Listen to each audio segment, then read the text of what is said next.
Hey guys, welcome or welcome back to my YouTube channel. This little vlog is about Narita, Japan, starting off with a mandatory quick room tour.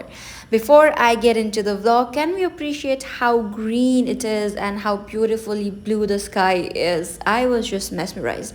I was there just for a day, so I had very limited things to do, so I decided to head out to Narita station.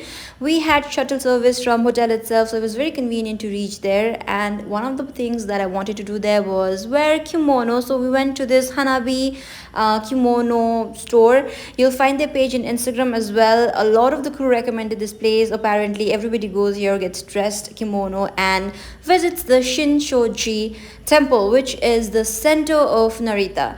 This place is run by this lady out here and her husband. So she's gonna get you ready, she's gonna make you wear the kimono. She also helps you with your hairstyle and a little bit of makeup, and then they take pictures of you, and then you can wear the kimono out to the Narita-san Shinsoji temple, which is about 12 minutes of walking distance from the studio. All of this costs around 3,000 Japanese yen, equivalent to 1700 INR.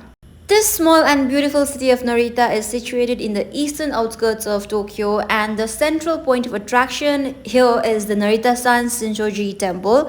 Narita-san stands for Narita Mountain and Shinshoji stands for New Victory Temple. It is a Buddhist temple and it was founded in the year 940. On the way to the temple, you'll find these beautiful small buildings or houses selling all sorts of things, starting from food, souvenirs, and gift items, clothes, jewelries also. And I also stumbled upon this place where they were skinning the eel, fresh. And apparently, it is very famous in Narita. People actually line up to eat the eel.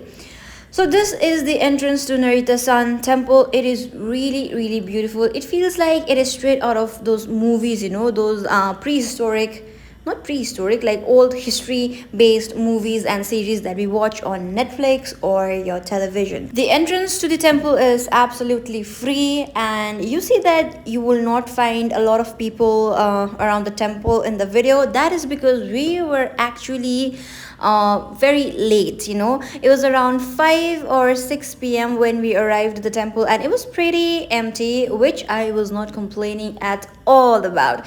The complex of the temple is pretty huge, and you're gonna have to have a good 2 to 3 hours to completely explore the temple. I did not went all the way to the top because I was pretty tired, and we had to return the kimono from where we had rented it out also. So we just explored the lower portions of the compound and took a lot of videos and pictures.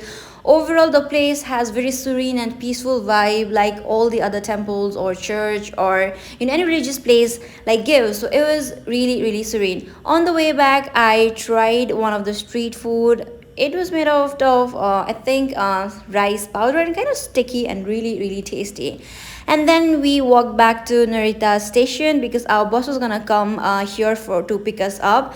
And then we decided to head into the convenience store. There's something about Asian convenience store, it's like so good. And this coffee, oh my god, it woke me up for all the right reasons. There was one last thing that I wanted to do before heading back to the hotel, and that was to have ramen, because when in Japan you have to have ramen. I decided to go for this combo with ramen, gyozas, and fried rice. The ramen and gyozas were superb, but the fried rice was a bit dry to my taste.